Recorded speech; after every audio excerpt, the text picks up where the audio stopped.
Hello mga master. Itong aking motor mga master, nasa more or less 4,000 na itong hindi ko pa siya na change oil. So ang takbo kasi nito dati ay nasa 46 more or less itong aking kilometers. Ngayon nasa 50 na siya, 50 plus. So ngayon, tingnan natin yung langis. So yung aking langis ng makina mga master ay nasa gitna siya. Ayan. Ito yung high, itong guhit, itong high, ito yung medium, ito yung low. So pero nasa gitna siya mga master. Ayan siya. Oh. Nasa gitna yung kanyang langis. So dati kasi pag nag-soil ako, pinupuno ko yan siya hanggang dito sa ibabaw. Hindi naman talagang totally sagad. Dapat mayroon lang akong kunting nakitang ano diyan, walang langis para masasabi ko talagang may langis siya. O di kaya kapag isagad natin to sa 1 liter na langis. Yan lang yung ginagawa ko mga master.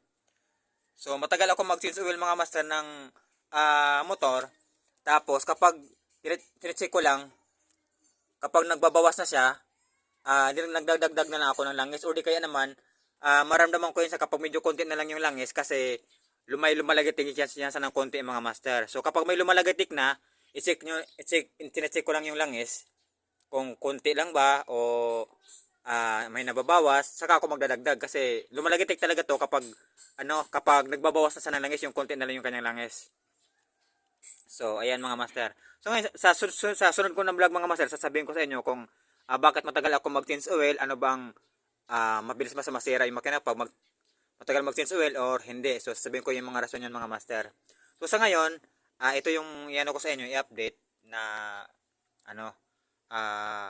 magdagdag ako nito ng langis kasi medyo dahil kalahati na siya, may kunting lagitik na siya. Kunting-kunti pa naman yung lagitik niya kasi nasa lang kasi yung langis medyo may bawas na kasi siya eh.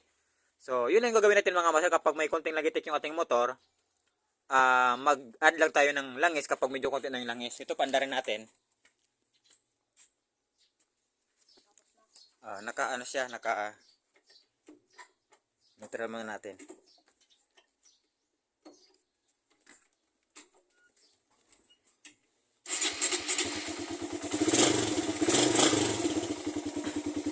So ayan.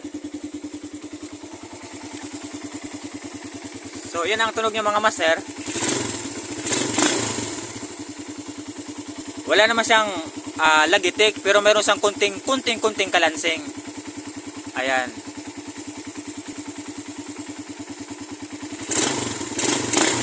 Mayroon kasing normal na lagitik. Yung kunting kalansing, meron naman talagang hindi normal na lagitik. So ito sa akin, parang sa tingin ko, parang normal pa naman sa tingin ko. Ayan, parang may kunting lang. Ayan. So, kapag dagdagan ito ng langis mga master, medyo mawawala ito ng konti.